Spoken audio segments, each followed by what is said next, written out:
Ok, alors, pardon. Bonjour à tous. Si tout se passe bien, normalement il est à peu près 8 heures du matin, peut-être un tout petit peu après. Alors, Franck m'a demandé d'intervenir dans votre session de projet pour vous accompagner sur le volet paramétrique de vos projets. Euh, moi je suis Elodie Horscheid, je suis doctorante au MAPCRE, donc à l'école d'architecture de Nancy, et j'ai comment dire, j'ai eu jusqu'à cette année un cours de projet paramétrique, un cours de modélisation paramétrique avec les étudiants de l'école d'architecture de Nancy, dans lequel on faisait un objet paramétrique. Donc c'est pour ça que Franck a fait appel à moi. Alors je suis vraiment désolée de ne pas pouvoir être avec vous en présentiel, je suis un peu triste de ne pas pouvoir être avec vous, mais je suis confinée chez moi, donc on le fait en version vidéo, voilà, et puis à distance. Voilà, je suis désolée pour ça. Alors, je ne connais pas exactement votre avancement sur la réflexion paramétrique ou sur votre appropriation des outils paramétriques pour l'instant. Mais si j'ai bien compris, donc certains d'entre vous sont architectes, d'autres ingénieurs. Seuls les ingénieurs auront un cours de paramétrique, si j'ai bien compris. Et les architectes pas forcément. Après, peut-être que certains ont déjà un petit peu avancé sur cette question-là, de ce que me disait Franck. Alors là, l'objectif, c'est vraiment, même si tout le monde dans le projet ne mettra pas les mains, on va dire, dans l'algorithme Grasshopper, l'objectif, c'est que tout le monde dans vos équipes de projet, architecte, ingénieur, peu importe, ait au moins une idée de ce que ça implique de travailler en paramétrique sur un projet comme celui-ci. Disons des contraintes que ça vous amène, mais aussi de l'intérêt que vous pourriez y trouver. Voilà. Alors, on va mettre les diapos. Donc voilà, l'intérêt et les contraintes de la démarche paramétrique dans le projet d'architecture. Donc, l'objectif de l'intervention, c'est que vous soyez capable d'amorcer une réflexion. Attendez, j'ai enlevé ma caméra d'ailleurs. Je ne sais pas pourquoi j'ai fait ça. Voilà. C'est que vous soyez capable d'amorcer une réflexion sur l'utilisation du paramétrique dans votre projet. Donc, déjà, on va essayer de comprendre les concepts de base de la modélisation paramétrique. Voilà, vous avez quelques bases. Acquérir quelques points de repère sur Grasshopper. Alors, je sais que, comment dire, on va pas commencer à faire un cours de Grasshopper, mais à un moment, je vais ouvrir le Rhinoceros et Grasshopper, les logiciels, juste que ce soit un peu plus concret pour vous. Donc l'objectif important aussi, c'est de comprendre l'intérêt et de connaître et les contraintes de la conception paramétrique. Puis j'aimerais bien, normalement on va avoir des choses un peu fun, un peu intéressantes, j'espère, en tout cas que ça va vous intéresser. Et l'objectif aussi pour moi, c'est d'essayer de vous donner envie de poursuivre sur la découverte du paramétrique. Et puis pour ça, tout à la fin, je vous transmettrai quelques ressources qui peuvent vous être utiles pour ça. Alors, la présentation va se dérouler en 4 parties. Donc, la première, on va déjà évoquer les concepts de base, en considérant que vous n'avez jamais touché un outil paramétrique, vous ne savez pas du tout de quoi il s'agit. Donc, voilà, qu'est-ce que c'est le paramétrique, des variables, des variantes, qu'est-ce qu'un algorithme, à quoi ça ressemble. Ensuite, deuxième point, on va faire une très très très rapide introduction à Grasshopper, juste pour vous donner quelques points de repère sur le logiciel et sur son mode de fonctionnement.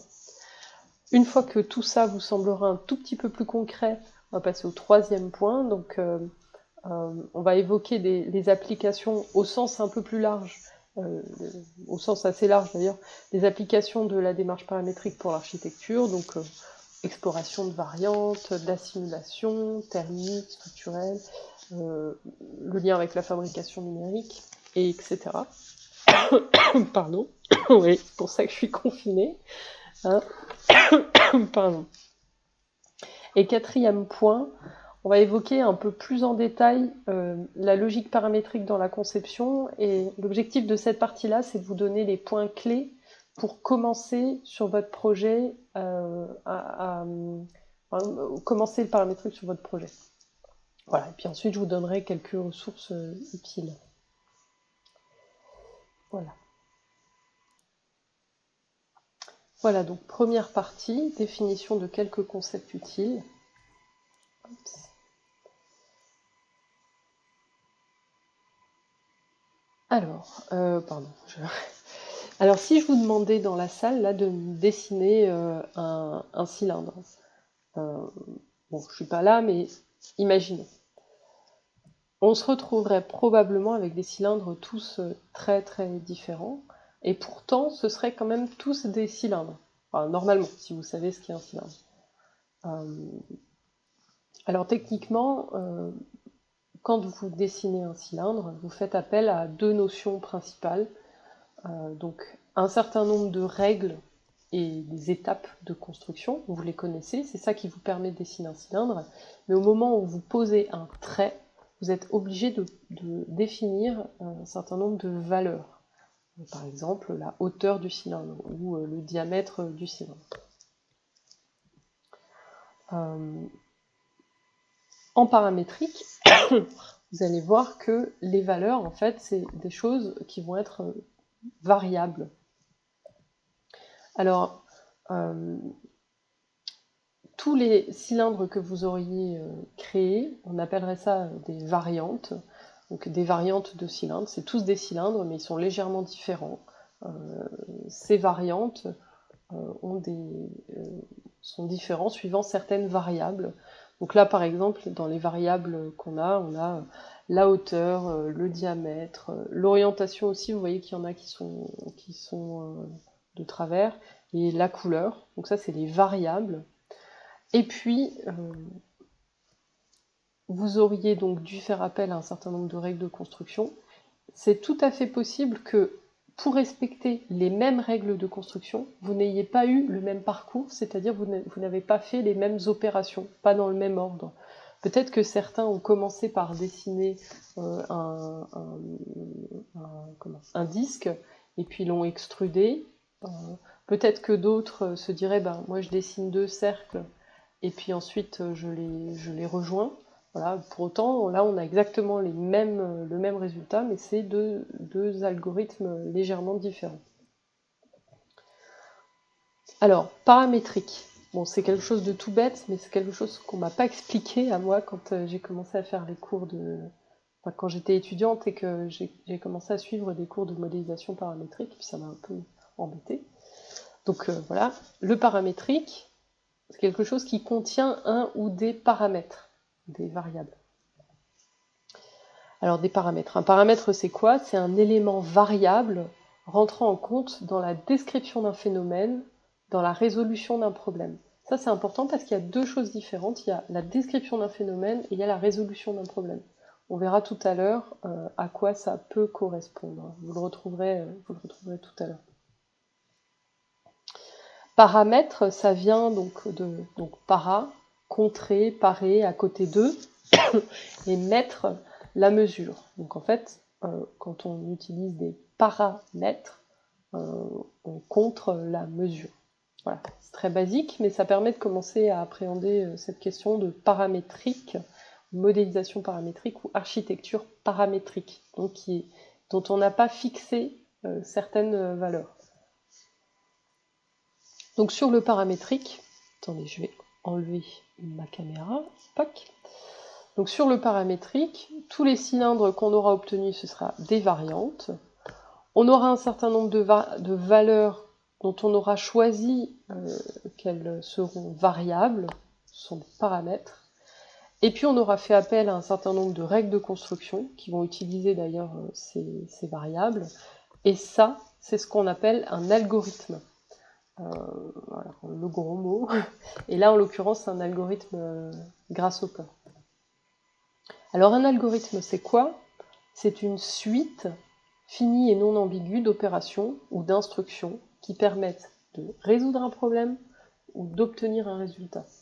Vous voyez, on retrouve la même chose que tout à l'heure. Résolution de problème et obtention d'un résultat ou description d'un phénomène. Retenez bien cette définition. Alors là, vous avez donc un algorithme dans la visualisation qui est proposée par Grasshopper, où vous retrouvez ici des variables. Ce sont on appelle ça des sliders en fait, c'est des des petits curseurs qu'on peut faire glisser et qui permettent d'obtenir plusieurs valeurs. Et puis ici, vous avez un algorithme, donc une suite d'opérations où chaque boîte correspond à une opération et ces opérations sont connectées les unes après les autres. Tout ça pour nous donner un algorithme. Alors quand vous entendez parler d'algorithme, vous avez peut-être plus souvent entendu parler, ou peut-être que ça vous évoque plutôt ce type d'algorithme-là, ce qu'on appelle la programmation textuelle. Et ce qu'on fait dans Grasshopper, c'est de la programmation visuelle. Alors c'est à peu près la même chose, simplement au lieu de manipuler des lignes, des lignes de code, on va manipuler des boîtes qui sont équivalentes. C'est peut-être une entrée un peu plus facile sur la programmation. Alors Grasshopper, c'est pas le seul outil qui permet de faire ça, la programmation visuelle c'est assez courant. Un des exemples les plus connus dans le milieu de la construction, c'est Dynamo sur Revit, donc vous l'avez ici. Il ressemble énormément, les algorithmes ressemblent énormément à ceux de Grasshopper, et puis on va visualiser la géométrie donc dans Revit. Pardon.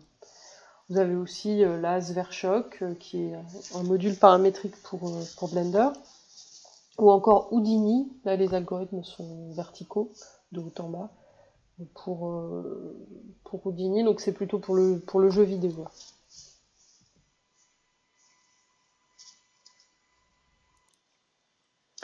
Ok, alors partie numéro 2, une introduction sur Grasshopper avec son principe de fonctionnement. Oups. Alors, Grasshopper, donc, c'est en fait un plugin de Rhinoceros. Rhinoceros, c'est un outil de modélisation, on appelle ça modélisation NURBS, que vous connaissez peut-être. Et en fait, Grasshopper, c'est un plugin de Rhinoceros et il permet donc de faire des algorithmes qui vont répercuter la géométrie sur Rhinoceros. Alors en fait, on peut importer de la géométrie provenant de Rhino dans Grasshopper. Donc tout à l'heure, je vous ai parlé de variables plutôt numériques. Je vous montrais des petits sliders, on peut changer des nombres. On peut très bien avoir des variables qui viennent de Rhinoceros, comme un point, par exemple, et on peut le déplacer dans Rhinoceros. Et donc c'est un élément qui est variable. C'est une valeur d'entrée qui est variable. Donc c'est une variable, un paramètre, qu'on va pouvoir modifier. Et puis quand on fait des opérations dans Grasshopper, on va pouvoir visualiser la géométrie qu'on a générée dans Rhinoceros, donc le logiciel de modélisation. Alors je vais ouvrir Rhinoceros juste pour vous montrer très rapidement un peu à quoi ça ressemble, les Grasshopper, et puis je vais juste construire un point de deux manières différentes pour vous, on va dire, vous initier au moins à la logique. L'objectif, c'est pas du tout là que vous soyez opérationnel sur Rhino, ni de faire un tuto ou je sais pas quoi. Alors attendez, il faut que j'enlève ça. On va mettre l'écran. Voilà, là vous voyez mon écran. Donc là on a Rhinoceros. Alors Rhinoceros, je vais le mettre hop sur le côté. Ça c'est un peu une convention. Souvent on met Rhinoceros sur la gauche et puis on appelle Grasshopper ici dans la ligne de commande.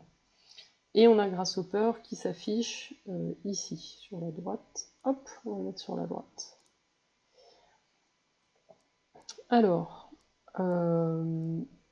donc là vous avez Rhinoceros, logiciel de modélisation, et puis vous avez ici Grasshopper. Alors, je pourrais très bien faire un point, donc là je vais faire un point dans Rhinoceros. Vous n'avez pas besoin de savoir utiliser Rhinoceros très bien pour utiliser Grasshopper. On peut presque travailler uniquement dans Grasshopper, c'est pas un problème. Bon, toujours est-il que là j'ai fait un point, et je vais le référencer dans Grasshopper. Alors dans Grasshopper, j'ai ici le premier onglet, là vous avez toutes les options. Alors ça peut vous faire peur comme ça, mais ne vous inquiétez pas. Là je vais juste utiliser un point, hop, ça c'est une boîte vide, et je vais référencer le point que j'ai fait dans Rhino. Donc je l'ai sélectionné dans Rhino, et je lui dis ici, set one point, voilà. Il m'a référencé ce point-là, quand je le sélectionne ici, il devient vert dans Rhino. Ok, j'ai un point. Et puis ce point, en fait, je vais pouvoir le déplacer. J'ai une autre manière de faire un point dans, dans Rhinoceros, c'est de le faire en utilisant, enfin, dans Grasshopper, c'est de le faire entièrement depuis Grasshopper. Là, par exemple, alors quand on cherche quelque chose, on peut double-cliquer, et puis ici, chercher par exemple un point, ou chercher à construire un point, construct point. Je vous passe les détails, c'est juste pour que vous ayez une idée du fonctionnement. Donc là, j'ai une boîte point. C'est une boîte qui a des entrées et une sortie. Les entrées, c'est les coordonnées x, y, z des points. Et puis vous avez ici une sortie géométrique. Alors là, je vais lui donner des valeurs. Et pour ça, je vais utiliser donc les sliders. Vous le retrouvez ici. Tac. Voilà. Donc je vais connecter 3 sliders différents. Coordonnées x, coordonnées y et coordonnées z. Hop, je vais voir près de l'origine. Alors là, il y a des points que j'avais déjà fait tout à l'heure dans Rhino, c'est pas bien malin d'ailleurs. Bon, voilà. Donc là, vous avez le point qu'on a ici fait dans Grasshopper entièrement. Je ne peux pas le récupérer depuis Rhino. Par contre, je peux modifier. Donc par exemple, ces coordonnées x. Voilà. Et là, on a un point qui va se déplacer. Y, z. À l'inverse, le point que j'ai ici créé, je vais pouvoir récupérer ces coordonnées. Attendez, je vais le chercher tout à l'heure là-bas. Voilà, il est là. Je peux aussi aller récupérer de l'information sur une géométrie que j'ai importée. Donc je vais pouvoir déconstruire un point. Et là j'ai l'inverse. Je peux récupérer x, y, z. J'utilise pour ça ce qu'on appelle un panel qui me permet de récupérer de la valeur, de voir ce qu'il y a dans un élément. Hop. Là je vois les coordonnées x, y, z de mon point. Et si je déplace mon point, et ben en fait ces coordonnées-là, elles varient. Bon, voilà, vous avez le fonctionnement de base de Grasshopper. Donc vous avez des boîtes avec des entrées et des sorties. Donc jusque-là, ça devrait aller à peu près.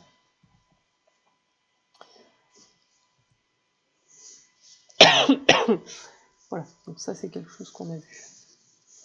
Ça, je vous l'ai mis dans les diapos, comme ça vous pourrez le retrouver si vous le souhaitez. C'est pas absolument nécessaire. Et alors si on revient à notre cylindre de tout à l'heure, on pourrait créer un algorithme qui va faire un cylindre paramétrique. Donc, j'ai construit un point. Attendez, je supprime ça. Je supprime ça. Voilà, là j'ai un point. C'est mon point là. Hier. Ce point-là, je vais... Alors attendez, on va se faire les opérations. Déjà, dans un premier temps, je vais faire un cercle qui utilise ce point-là en centre.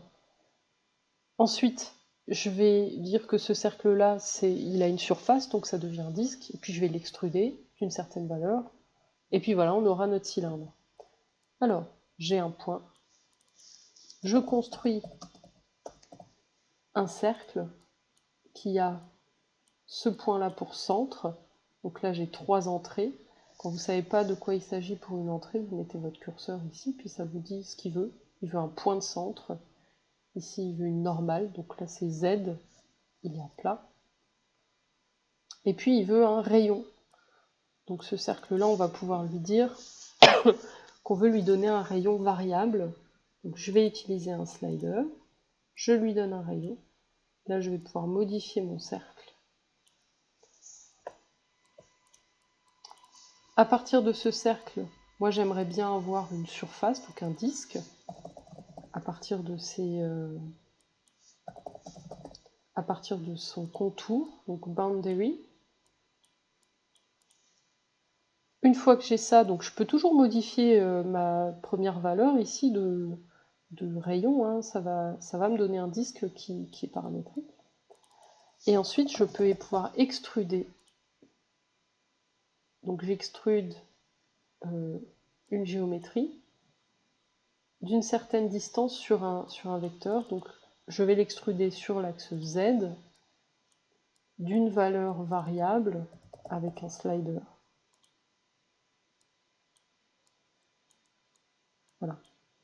Donc là, je peux modifier la hauteur d'extrusion, mais je peux toujours modifier le rayon après coup.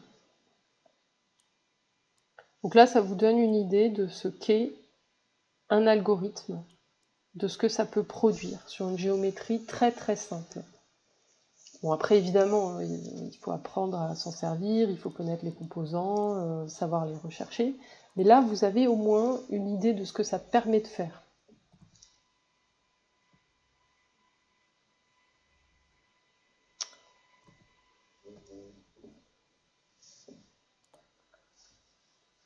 Là, vous avez une idée un peu de ce à quoi ça correspond le paramétrique. Alors, quand vous tapez architecture paramétrique ou paramétrique architecture sur Google Images, moi je fais ça quand je ne sais pas trop de quoi il s'agit pour appréhender un sujet, voilà. Vous obtenez ce type de résultat. Alors, c'est souvent des géométries un peu complexes, enfin, qu'on pourrait qualifier d'un peu complexes. Et puis, vous avez même en fait un mouvement architectural qui s'appelle le paramétricisme, qui est porté par Patrick Schumacher, qui travaille avec Zaha Hadid. Lui, il explique que le paramétricisme implique que tous les éléments de concept et conception soient paramétriquement malléables. Donc maintenant, vous voyez ce que ça signifie.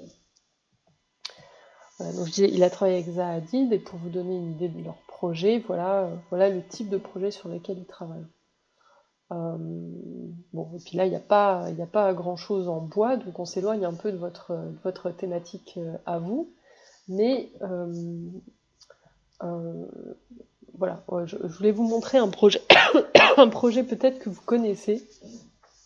Là, en l'occurrence, il s'agit d'un projet de Studio Lada. Alors, c'est pas un projet qui a été conçu avec des outils paramétriques. Vous voyez ici les maquettes d'études à l'ancienne, si je puis dire. Mais je m'étais dit que ça pouvait être intéressant de le modéliser en Grasshopper, de définir certaines variables pour que vous voyez en quoi ça peut être utile pendant la conception d'avoir un modèle paramétrique pour identifier plusieurs variantes du projet qui peuvent être intéressantes. Alors c'est pas Studio Lada qui l'a modélisé en paramétrique, moi je l'ai fait dans mon coin, donc j'ai pu tout à fait me tromper sur certaines valeurs. Par contre, c'est possible que ma structure soit pas complètement fidèle. Par contre, une des premières étapes par lesquelles on passe quand on veut modéliser quelque chose en paramétrique, c'est d'analyser un peu la forme. Donc là, vous avez vu tout à l'heure vous avez vu un peu le projet. Donc, une des premières étapes, ça va être de bien observer ce qu'on veut modéliser, de bien l'analyser, d'identifier les règles de construction qui régissent donc la construction de la géométrie. Voilà. Ça, c'est les étapes par lesquelles je suis passée moi. J'ai identifié les éléments de la structure que j'allais modéliser.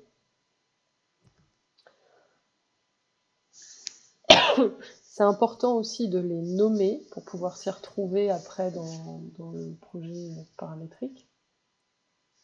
De savoir ce qu'on veut faire varier ou ce qu'on ne veut pas faire varier.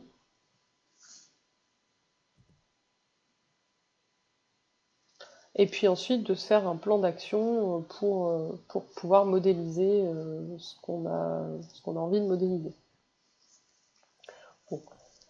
Là vous avez une idée assez grossière du truc. Bon. Puis voilà ce que ça donne donc, sur Grasshopper. Donc là vous voyez la modélisation visible depuis Rhino, avec les différentes visualisations, donc plans et différentes élévations. Vous avez sur la droite l'algorithme avec ces différentes variables. L'algorithme n'est pas non plus très très très grand. Voilà, c'est juste, c'est relativement faisable, on va dire.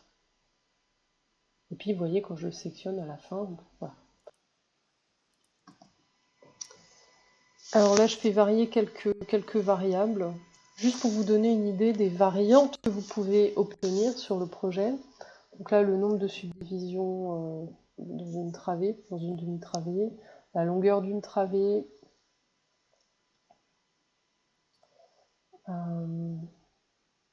la hauteur du faîtage.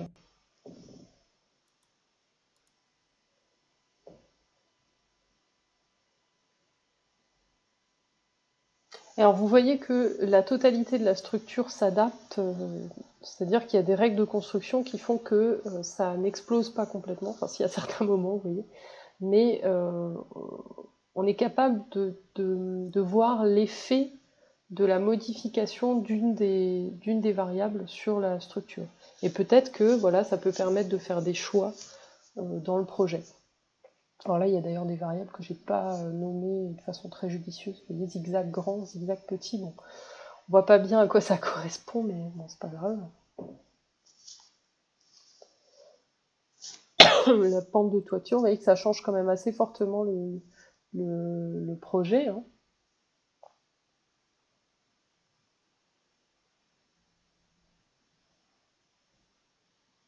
Alors là, c'est les courbures que vous voyez à cet endroit-là.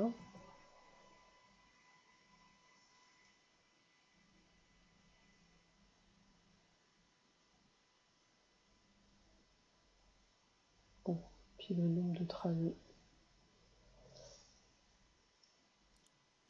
Bon, voilà, autre chose qui peut vous donner une idée de l'utilisation et du rendu d'un objet paramétrique.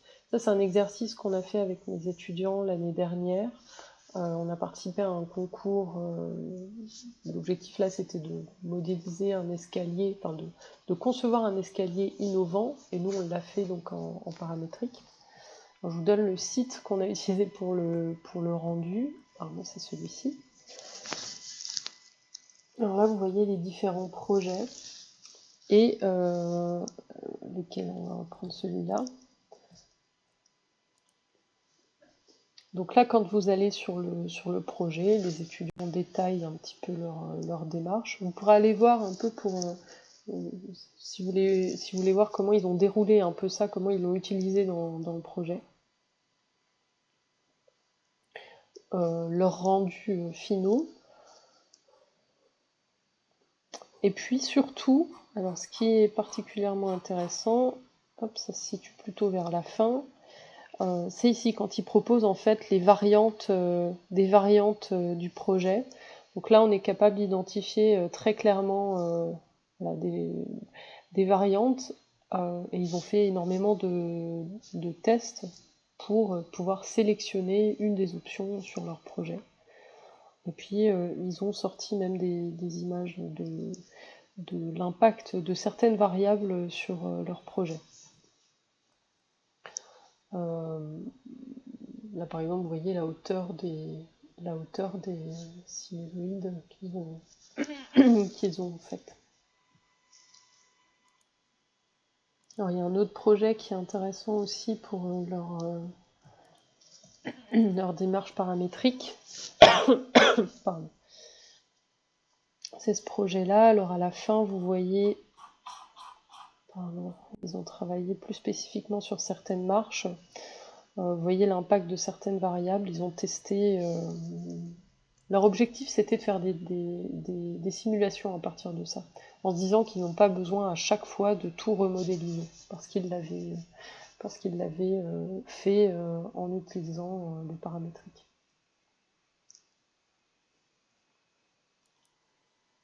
Voilà, et puis si on reprend sur les escaliers, en fait, on peut dire que d'une certaine manière, vous êtes déjà des habitués des modèles paramétriques, par exemple les rampes ou les escaliers sur Archicad ou sur Revit.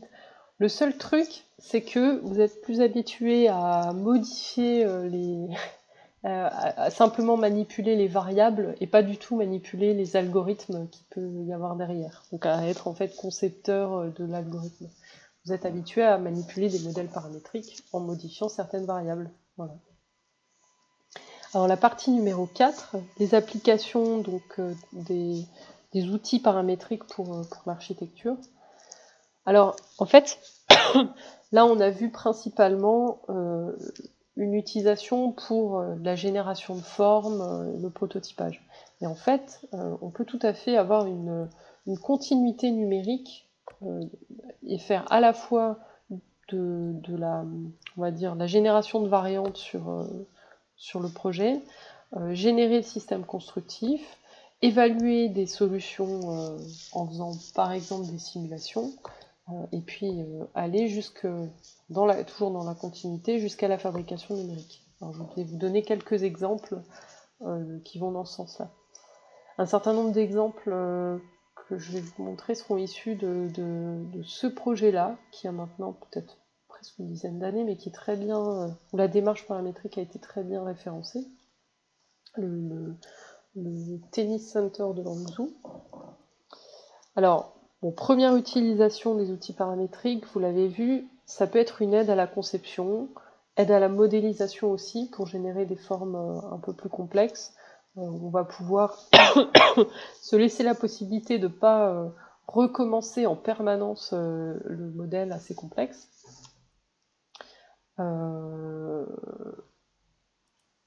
Vous pouvez aussi introduire certaines contraintes dans le projet. Par exemple, je voudrais limiter le nombre de feuilles à tant. Voilà, et vous savez que quelle que soit votre manipulation des sliders, il n'y aura pas plus que tant. Toujours dans l'aide à la conception, voire à la modélisation, vous pouvez générer donc un système constructif assez complexe à partir d'esquisses, on va dire, de formes assez freeform. Voilà. Et ça peut vous permettre d'explorer, encore une fois, plus facilement des variantes, parce que vous savez que vous n'aurez pas à tout recommencer à chaque fois que vous modifiez peut-être la taille d'une feuille pour ce projet-là. Et puis c'est aussi l'exemple que vous avez eu sur les escaliers, l'exploration rapide de beaucoup de variables. Alors pour la deuxième utilisation principale, c'est donc des outils d'évaluation et d'optimisation. En fait, il y a plusieurs outils de simulation qui sont intégrés, c'est des plugins de Grasshopper, qui est lui-même un plugin de Rhinoceros. Vous avez des simulations lumineuses, Ladybug, c'est un des plus connus, des simulations structurelles, que vous allez d'ailleurs peut-être utiliser. Moi, je ne sais pas si vous avez prévu, enfin s'il est prévu que vous utilisiez ce type d'outil dans la continuité du projet. Bon, ça peut être intéressant.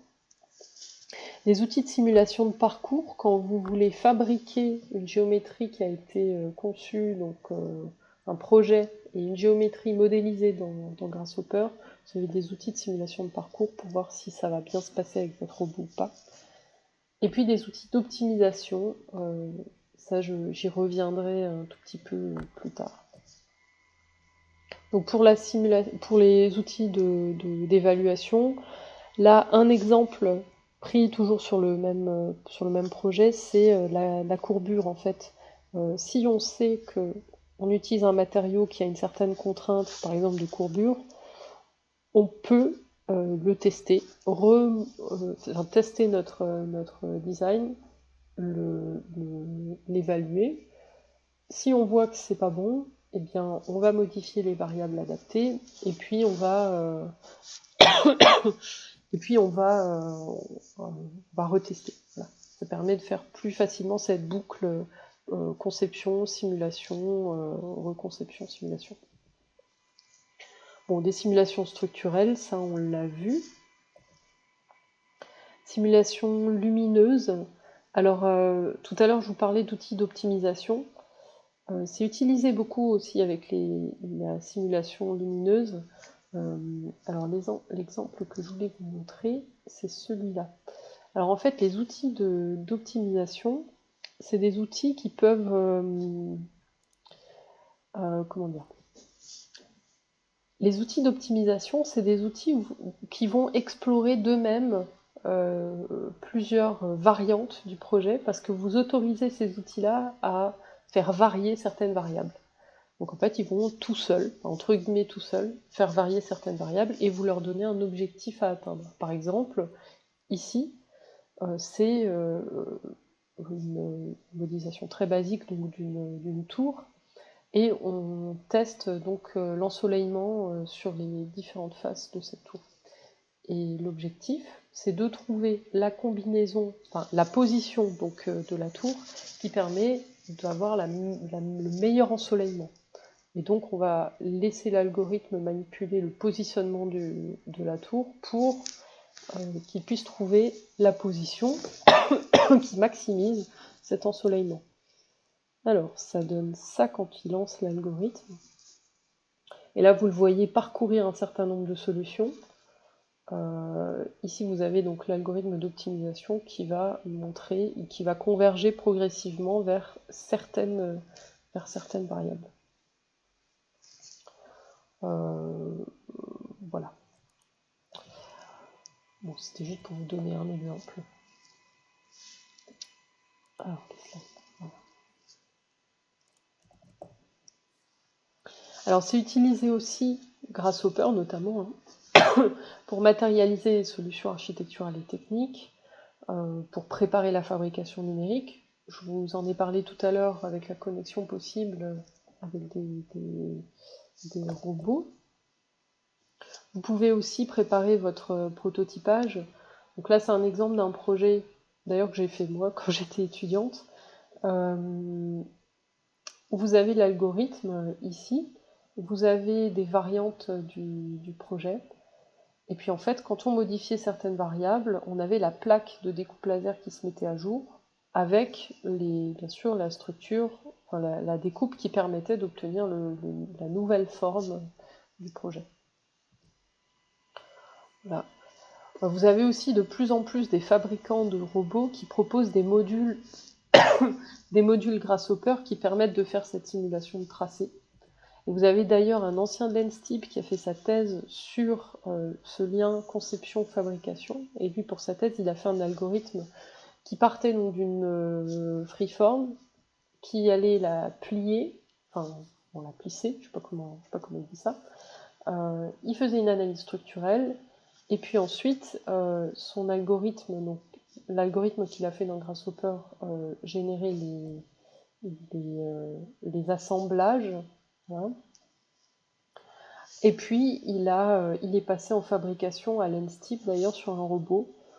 En théorie, on est censé avoir une bonne connexion entre la modélisation et le prototypage, enfin la partie robot. En pratique, il y a quand même, encore aujourd'hui, il y a quand même un certain nombre de problèmes techniques. Mais voilà. Après, je ne sais pas si vous irez jusque-là sur ce projet-là, mais sachez que c'est une des possibilités offertes par ces outils-là. Bon. Et puis vous avez d'autres applications un peu plus récentes d'ailleurs. Simuler un mouvement. Alors vous avez de plus en plus des architectures adaptatives qui réagissent par rapport à des capteurs. Vous pouvez simuler les mouvements donc, d'un système, par exemple d'une façade, d'une paroi, ou d'un système motorisé ou pas d'ailleurs, simuler le comportement d'un capteur, voire même utiliser, grâce au Hopper, il y a un plugin qui s'appelle Firefly qui permet d'utiliser par exemple la caméra de votre ordinateur pour faire réagir des géométries en temps réel, en utilisant non pas un slider qu'on va déplacer, mais les capteurs de votre ordinateur, comme sa caméra. Voilà. Alors, quatrième partie, la logique paramétrique pour la conception. Comment construire votre démarche paramétrique? Alors, je vous disais tout à l'heure que l'objectif de cette présentation, c'est de vous donner une idée des possibilités du paramétrique. Et puis, c'était que vous ayez quelques clés pour pouvoir engager cette réflexion-là sur l'utilisation, le recours à un outil paramétrique pour votre projet. Donc là, on est dans le dur. Alors, hop. Donc là, vous avez vu un petit peu toute la chaîne possible, les différentes utilisations possibles du paramétrique. Nous, pour l'instant, alors je ne sais pas si vous allez faire, je ne sais pas si c'est prévu que vous fassiez de l'évaluation, de l'optimisation, de la simulation à partir de Grasshopper, ça il faudra peut-être voir avec Gilles Duchanois, mais, et ni d'ailleurs sur la fabrication, je ne sais pas si vous allez le faire, sachez que c'est possible, mais nous, pour l'instant, on va rester sur la génération de formes, de variantes, et puis aussi le système constructif. Donc peut-être voilà, vous donner cette possibilité si vous avez des modifications sur les données que vous avez, sur les conditions du projet. Alors si j'ai bien compris, c'est ça, c'est que vous n'avez pas toutes les données nécessaires pour la conception, vous allez en avoir en cours de route, mais vous devez déjà commencer la conception, et il est possible que vous ayez à faire des modifications sur le projet en cours de route. Je sais pas, enfin je veux pas dire de bêtises, mais je crois que c'est ça. Et pour ça, la démarche paramétrique, elle est plutôt pas mal, parce que vous allez anticiper ces modifications et vous allez les gérer. Et vous allez pouvoir générer des variantes de votre projet.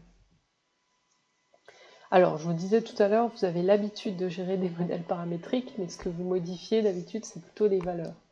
Cette fois-ci, ce que vous allez créer, c'est l'algorithme, c'est les règles de construction. Ce sont les règles de construction. Et pour ça, vous allez devoir anticiper sur votre projet les variantes que vous souhaiteriez avoir, les variantes du projet, de votre structure que vous souhaiteriez avoir. Et pour ça, vous allez devoir anticiper les variables ou les paramètres sur lesquels vous souhaitez pouvoir jouer. Alors on va voir que si vous n'avez jamais fait ça, c'est pas si évident que ça d'identifier les variables pertinentes pour votre projet. Et vous allez rapidement comprendre pourquoi c'est pas si évident que ça. J'ai une petite expérience pour vous. Alors si je vous demandais de me dessiner en paramétrique un prisme à base triangulaire. Bon, si on voit ça, on pourrait se dire... je réponds à votre place parce que je suis pas là, parce que vous pouvez pas me répondre en temps réel, je suis désolée. Donc imaginons, on fait 3 points. Voilà, vous me dites on fait 3 points, on les connecte, et puis on fait une surface, et une fois qu'on a ça, hop, on extrude la surface, et puis hop, voilà, on a un prisme à base triangulaire, et puis après on bouge les points, voilà. Ok, nos variables, là, c'est déjà nos points, la position de nos points. Bon. Maintenant, imaginons que je vous propose ce dessin-là, et je vous dis, dessinez-moi un prisme à base triangulaire. Et si je vous mets ce dessin-là, vous n'allez peut-être pas le dessiner de la même manière. Vous allez peut-être vous dire, ah ben, on peut dessiner un point, on va le copier, on va avoir un autre point, qu'on va copier, peut-être même sur l'axe Z, et puis une fois qu'on a ça, on va relier tout ça, on aura une surface, et puis on va extruder, et puis on aura notre prisme à base triangulaire qui là est couché sur le côté. Et sans le savoir peut-être sans y avoir réfléchi, vous aurez introduit une contrainte dans votre projet qui est cet angle droit là. On n'en a pas parlé, mais on l'a fait quand même. Et là, vous commencez à comprendre que quand vous concevez votre algorithme, vous devez faire très attention aux règles de construction que vous n'avez pas explicitées. En fait, vous devez être conscient des contraintes que vous imposez dans votre modèle. Et ça, c'est pas si évident que ça. Maintenant, un autre exemple, enfin pour poursuivre cet exemple-là, imaginez que je vous dise, là c'est plus un prisme à base triangulaire, mais c'est une rampe d'accès. Si je vous disais, dessinez-moi une rampe d'accès, là, peut-être que vous vous diriez que la pente, l'angle, la pente de cette rampe, c'est peut-être une variable intéressante en variable d'entrée. Et là, vous ne construiriez pas du tout le modèle de la même manière. En fait, vous auriez peut-être envie, en tout cas dans Archicad, par exemple, ça fonctionne comme ça, on aime bien lui donner la pente, la hauteur à franchir, et puis c'est lui qui nous définit cette longueur, la longueur. Et ça implique quelque chose, c'est-à-dire qu'on a 3 valeurs, mais si on choisit que 2 d'entre elles sont des variables, alors l'autre est dépendante des premières. Ça veut dire qu'on ne peut pas tout faire varier dans le projet. C'est-à-dire qu'on doit choisir les variables qui sont pertinentes et celles qui sont et les valeurs qui dépendent des variables. Et ça, c'est très important que vous y réfléchissiez au début de votre modélisation, parce que sinon, la méthode de construction, donc l'algorithme, va être différent. Et là, on perd l'intérêt du paramétrique si vous devez refaire votre algorithme à chaque fois. Donc, même si vous ne ferez pas votre algorithme tout au début du projet, c'est important que vous commenciez à identifier les variantes que vous aimeriez bien produire et puis l'utilisation du paramètre. Donc pour ça, j'ai 5 étapes, on a l'impression d'être sur Topito, 5 étapes pour construire votre démarche paramétrique. Donc ça c'est l'objet de la présentation. Étape numéro 1, ayez bien conscience de vos besoins et de vos contraintes. Alors vos besoins, c'est par exemple à quoi va bien pouvoir vous servir la démarche paramétrique, à quoi elle vous est utile. Est-ce que vous voulez explorer beaucoup de variantes? Est-ce que vous voulez vous laisser la possibilité de modifier une valeur en cours de route, par exemple un écart, je sais pas moi, sur des points d'appui? Est-ce que vous voulez pouvoir faire des simulations? Parce que si c'est le cas, vous n'allez pas du tout concevoir le modèle de la même manière. Donc vous devez bien vous poser la question des contraintes du projet et de vos besoins. Et puis, alors les contraintes du projet, ça peut être, je ne peux pas monter ma structure à plus de telle hauteur. Bon, le modèle paramétrique, il va vous permettre de gérer cette contrainte-là. Étape numéro 2, vous allez esquisser votre projet, enfin vous l'avez déjà en partie conçu, et vous allez devoir identifier les règles de construction, les contraintes que vous souhaitez intégrer, les contraintes qui font partie de votre conception, et puis les contraintes qui s'imposent à vous, les règles de construction géométrique de votre modèle, et puis les variantes que vous aimeriez bien avoir pour pouvoir gérer peut-être vos contraintes. Étape numéro 3, vous identifiez les différentes variables de votre projet, vous les listez, vous les dessinez, alors ça vous les nommez, voilà. C'est un peu ce que j'ai fait tout à l'heure sur le projet de Studio Lada. Et puis, une fois que vous les avez, vous les sélectionnez en sachant que certaines dépendront des autres. Enfin, certaines ne seront pas des variables. Vous allez identifier celles que vous souhaitez avoir en variable d'entrée. Étape numéro 4, bon là on est déjà un peu plus loin. Une fois que vous avez vos variables, vous définissez votre stratégie de modélisation avec je vais commencer par le point A, je vais avoir B, etc., etc. Vous faites en gros une procédure. Pour ça, vous pouvez tout à fait faire une liste des points. Voilà, d'abord je fais ça, je construis le point A, etc., etc. Mais vous pouvez aussi utiliser il y a des notations qui existent, par exemple un organigramme, voilà, un exemple d'organigramme de programmation, une notation de procédure, mais c'est pas du tout obligatoire, hein, vous pouvez très bien fonctionner sous forme de tiret. Et puis seulement une fois que vous avez en tête, dans les grandes lignes, votre stratégie, là vous allez ouvrir Grasshopper et commencer à modéliser dessus. Et pas avant. Voilà. Et puis c'est là que vous allez avoir des bugs, des problèmes techniques, etc. Mais c'est quand même important que tout le reste en amont soit très bien fait. Donc là, pour l'instant, sur vos projets, on va déjà commencer à identifier vos besoins et puis vos contraintes, savoir ce que vous allez faire du modèle paramétrique, à quoi il va vous servir. Et vous allez commencer à identifier des variantes que vous aimeriez bien produire pour votre projet. Peut-être déjà, si on discute tout à l'heure en Skype de ces 2 points-là, c'est déjà pas mal. Éventuellement, point numéro 3, mais c'est déjà peut-être un peu trop loin. Peut-être si on évoque ces 2 premiers points, les variantes que vous aimeriez bien avoir sur votre projet, c'est déjà bien. Voilà. Bon, et puis je vous montre quelques ressources qui peuvent être utiles.